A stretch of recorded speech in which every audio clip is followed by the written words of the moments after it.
ഇത് കാണുമ്പോൾ എനിക്കൊരു സിനിമ ഡയലോഗാണ് ഓർമ്മ വരുന്നത്. ഈ എന്ത് തേങ്ങയാണ് ഈ പറയുന്നത്? ഒന്നുമില്ല ഗൈസ്, ഞാൻ ഉച്ചയ്ക്കത്തെ ഫുഡ് സ്കിപ്പ് ചെയ്തിട്ട് ഞാൻ ഒരു 7 മണിക്കാണ് ആ ഫുഡ് കഴിച്ചത്. ലൈറ്റ് ആയിട്ട് എന്തെങ്കിലും കഴിക്കാൻ ഒരു കേക്ക് അടിക്കാന്ന് ചോദിച്ചു. അപ്പോൾ അതിനാണ് ഞാൻ എന്തൊക്കെയോ മനസ്സിലാലോചിച്ചുകൊണ്ടിരിക്കുന്നത്.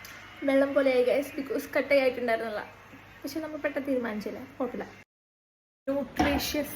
Nutritious shake. അങ്ങനെ ഞാനതൊരു കപ്പിലാക്കിയിട്ട് എൻ്റെ അനിയൻ്റെ അടുത്ത് പോയി. ഓഹ്, എന്താ അവൻ്റെ ഒരു ചിരി, എന്താല്ലേ, നന്നായിരുന്നു പറയൂ. നിങ്ങൾക്ക് കാണിച്ചു തരാത്തത് മറന്ന് ഞാനിത് ഇളക്കി ഗൈസ്. നമുക്കൊന്നും കൂടെ ഇളക്കാം.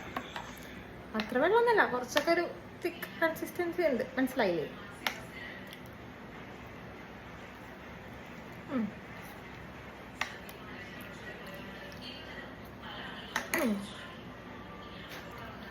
സംഭവം ഇതിലുള്ള സാധനങ്ങളൊക്കെ നല്ല ടേസ്റ്റുള്ള സാധനങ്ങളായതുകൊണ്ട് നല്ല ടേസ്റ്റ് ഉണ്ട്.